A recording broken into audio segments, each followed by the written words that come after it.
Hi friends, hope so आप सब बहुत अच्छे होंगे। आपका स्वागत है मेरे एक न्यू वीडियो में। और आज इस वीडियो में मेरे साथ है दीपक सीएमए इंटरमीडिएट क्वालिफाइड है और इनका सिलेक्शन एचएसबीसी में एज ए सीएमए ट्रेनिंग हुआ है।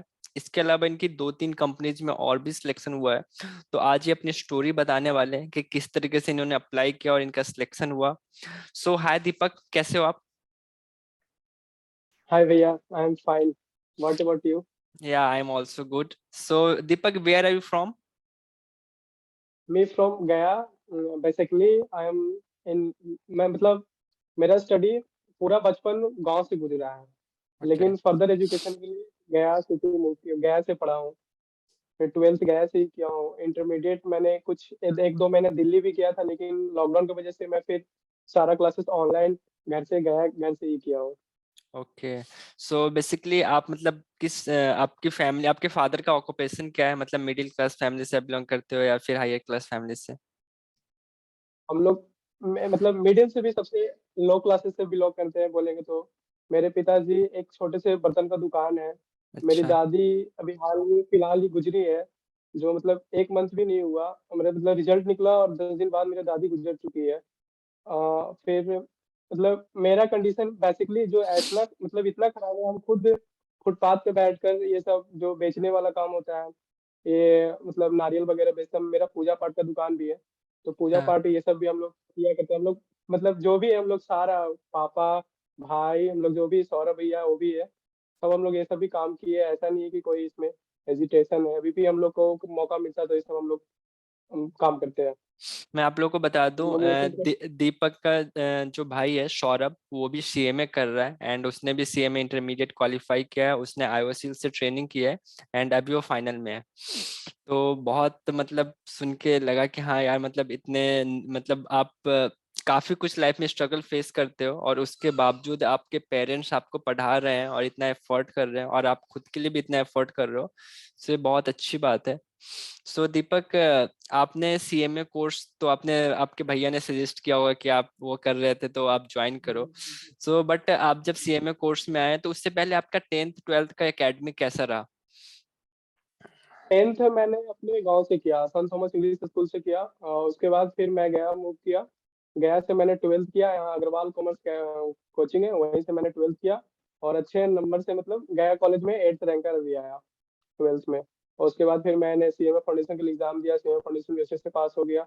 जो फर्स्ट ऑनलाइन एग्जाम था सीएमए फाउंडेशन का, उसमें मैं मतलब एक पहला अपॉर्चुनिटी था जिससे मतलब ऑनलाइन एग्जाम कंडक्ट हुआ, उसी में मैंने पास भी हुआ। और उसके बाद सीएमए इंटरमीडिएट दिया, दोनों एक ग्रुप सिंगल ए- करके, वो भी पास दीपक, हो गया। एक मिनट, आपने जो CMA foundation by self study की थी या फिर आपने क्लासेस लिया? नहीं, सीएमए फाउंडेशन सेल्फ स्टडी से ही की थी। अच्छा, सीएमए सेल्फ स्टडी फाउंडेशन में कुछ करके। है नहीं ज्यादा, ओके जो ओके 12th ही है बस सीएमए फाउंडेशन में। ओके। सो आप कॉमर्स से थे बेसिकली, तो मैथ के सब्जेक्ट में आपको कुछ प्रॉब्लम्स आए थे या फिर आप पहले से प्रिपेयर्ड थे? 10th तक तो मैथ से मुझे प्यार था, अच्छा। लेकिन जो साइंस की वजह से मैंने साइंस चूज सेलेक्ट नहीं किया, नहीं तो मैं 11th 12th भी साइंस से ही पढ़ता। जो ओके मेरा फिजिक्स केमिस्ट्री था उसमें वीकनेस थी, लेकिन मैथ्स मुझे प्यार था, अभी तक से है, जिसके वजह से थोड़ा सा आगे मैथ्स में कोई दिक्कत नहीं हुआ। ओके। सो आफ्टर दैट आपके फाउंडेशन में कितने मार्क्स आए थे? 273। Okay okay, 273। देन आपने फिर इंटरमीडिएट 1 by 1 दिया, तो आप अब अपने इंटरमीडिएट के बारे में बताओ। आपने क्लासेस किया था या बाई सेल्फ की थी इंटरमीडिएट? मैंने क्लासेस सीएमए इंटरमीडिएट क्लासेस लिया था। ग्रुप 1 का क्लासेस भी लिया था, ग्रुप 2 का क्लासेस कुछ। सीएमए फाइनल का जो इनडायरेक्ट टैक्स है, उसका ही आईडीटी, जो भैया पढ़ रहे थे सीएमए फाइनल का आईडीटी, तो उसका ही क्लास प्रियंका सक्सेना क्लासेस का मैंने आईडीटी लेके वही ओके भैया वाला क्लास ही आईडीटी का पढ़ा था। कंपनी कॉन्स ऑडिट ये खुद से किया था, और कोस्ट एंड एफएम भी ये कोस्ट एंड ओएमएस में मैंने खुद से किया था। कोस्ट एंड एफएम का भी क्लासेस लिया था, ग्रुप 1 का फाइनेंशियल अकाउंट्स का भी क्लास लिया था। फिर कोचिंग का भी क्लास लिया था, डीटी का भी क्लास लिया था, और लॉ का भी क्लास लिया था। सिर्फ ओके दो पेपर का सेल्फ स्टडी था, question a company accounts audit और AMSM. Okay okay. So then आपने 1 by 1 ग्रुप दिया, तो आपके कितने मार्क्स आए थे उसमें इंटरमीडिएट में? ग्रुप 1 में आया 229, और ग्रुप 2 में आया 200, 200। Okay, exact 200। ग्रेट। देन आप ट्रेनिंग के लिए फिर आपने किस तरीके से जॉब ट्रेनिंग सर्च करना स्टार्ट किया? क्योंकि पहला इंपॉर्टेंट यही होता है कि आप किस तरीके से ट्रेनिंग सर्च करते हो। जिस वक्त रिजल्ट आया था ना, 27 सितंबर को रिजल्ट आया था, और 31 तक एनटीपीसी या ओएनजीसी का आया हुआ था वैकेंसी ट्रेनिंग के लिए। ओके। तो मैंने वो 2-3 दिनों में उसका पहले अप्लाई किया था, लेकिन अभी तक से उसका ना मेल आया ना कुछ भी, किसी का भी नहीं हुआ।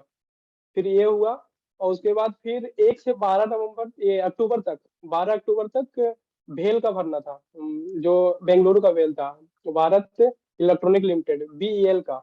हम्म। तो उसमें हुआ था कि वाकिन वाकिन इंटरव्यू था, तो उसमें भी मेरा सिलेक्शन हो गया था। लेकिन 12 को इंटरव्यू के लिए बुला रहे थे, तो मैं बेंगलुरु जा नहीं पाया है। और 10 को कॉल किए तो 12 को 10 बजे पहुंचना था, और यहाँ से गया से बेंगलुरु का है जो 3 दिन लग जाता है ट्रेन से, बाई राइट ट्रेन जाने राइट में। राइट। तो पॉसिबल नहीं हुआ, तो फिर उसका भी इंटरव्यू, मतलब पहला सिलेक्शन तो था वेल में, तो वो भी इंटरव्यू नहीं दे पाए। तो ओके। उसके बाद फिर एचएसबीसी का फिर लिंक्डइन प्रोफाइल खोले, बनाए। लिंक्डइन का भी सजेशन मिला था, लिंक्डइन का भी प्रोफाइल बनाए।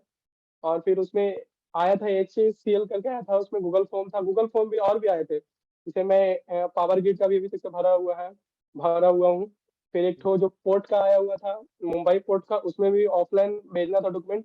मैंने उसको भी भेज दिया था, क्योंकि पहले वो ये HSBC से पहले हमको वो सब करना था। उसमें था 13 या 17 तक डेट था, 17 अक्टूबर तक डेट था इसका, ओके। 17 नवंबर या 17 अक्टूबर तक डेट था।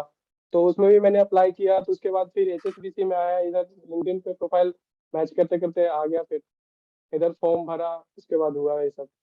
तो आपने जब HSBC में आपने किस टाइप के इंटरव्यू प्रिपरेशन किए थे?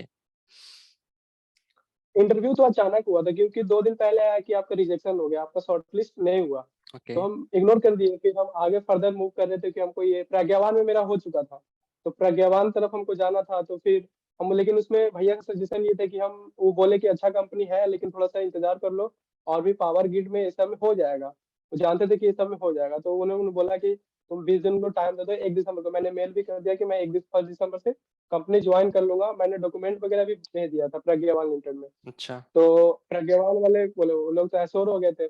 तो फिर इधर इधर बीच में HSBC आ गया लाइन में, तो 7 तारीख को तो मैंने उसका आया था कि आप रिजेक्शन हो गया। तो फिर 10 को इंटरव्यू हुआ एचएसबीसी में 10 को इंटरव्यू हुआ, 13 को असेसमेंट टेस्ट हुआ, ये भी क्लियर हो गया। 13 के बाद 15 को डॉक्यूमेंटेशन कॉल हुआ, वो भी क्लियर हो गया। और 18 को मेरा ऑफर लेटर आ गया HSBC में।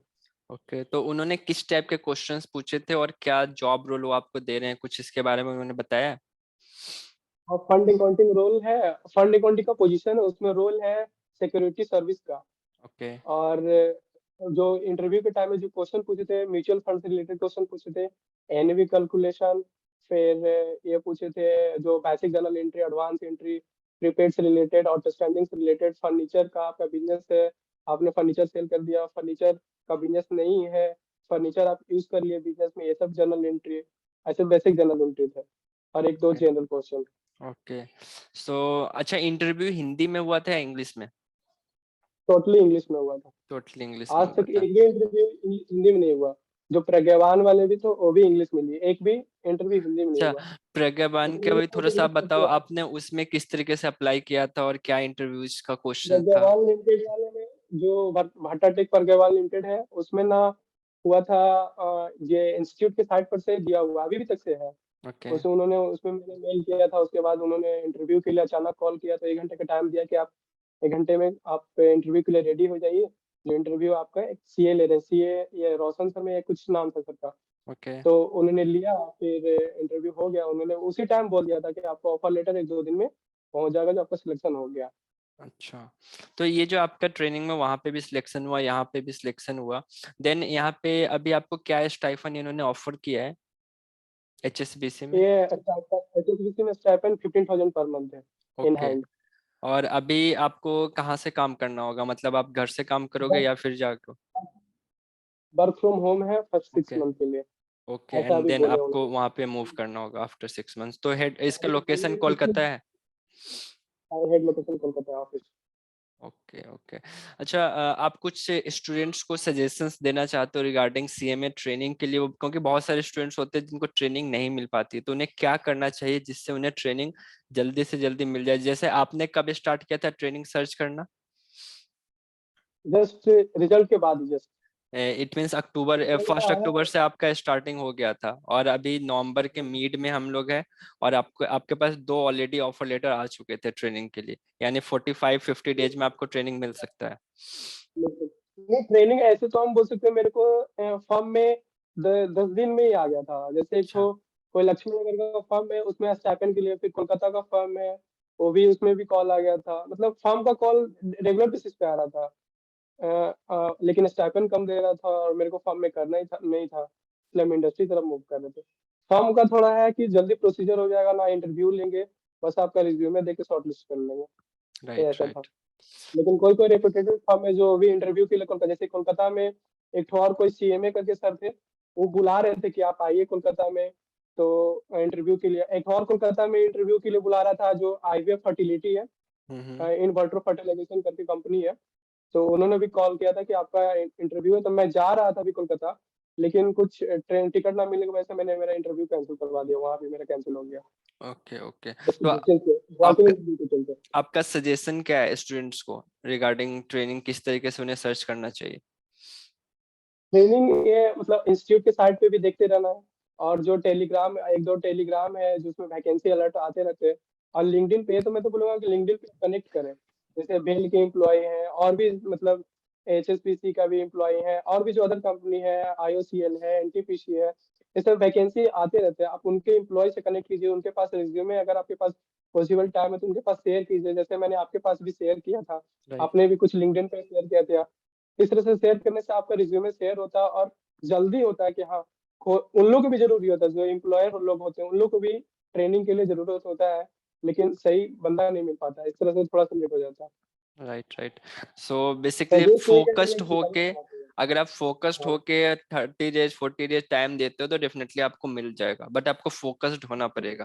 फोकस करना है, पेशेंस लेवल थोड़ा सा मॉडरेट करके रखना होगा। Thank you Deepak. So hope so कि आप जल्दी से फाइनल भी क्वालिफाइड करो, एंड HSBC में आपकी जर्नी अच्छी रहे।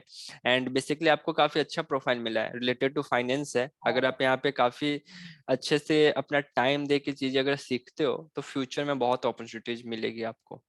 एचएसबीसी में ये भी है कि सीएमए इंटर्न को जल्दी रखते नहीं है, जो भी होते सीए इंटर्न को रखते हैं। Right right. जो भी है आज तक जो मैंने टेलीग्राम पे जो भी और भी कनेक्ट हुए एचएसबीसी के, वो सारे लोग सीए तरफ से मूव कर रहे हैं, सीए इंटर क्वालिफाई है। सीए में इंटर में पहला लड़का हूँ जो एचएसबीसी तरफ मूव कर रहा हूँ। Great great. मैंने मैंने यूबीएस में भी इंटरव्यू दिया, इंडियन बैंक ऑफ स्विट्जरलैंड में। उन्होंने ट्रेडिंग का डिपार्टमेंट था, लेकिन मेरा उसमें इंटरव्यू सिलेक्शन हो नहीं पाया। अच्छा। मेरा फर्स्ट इंटरव्यू यूबीएस में ही था। अच्छा। चलो, बट ऑलमोस्ट सब अच्छा हो रहा है। ठीक है, ऐसे ही CMA इंस्टीट्यूट एंड बिहार का नाम रोशन करते रहो। ठीक है, फिर से हम मिलेंगे। बहुत आगे ले जाना है। हाँ, फिर से मिलेंगे जब CMA फाइनल कंप्लीट हो जाएगा एंड तुम्हें कैंपस प्लेसमेंट होगा, फिर हम कैंपस प्लेसमेंट की वीडियो बनाएंगे। थैंक्स। एकदम। थैंक यू भैया। Bye, take care and best of luck.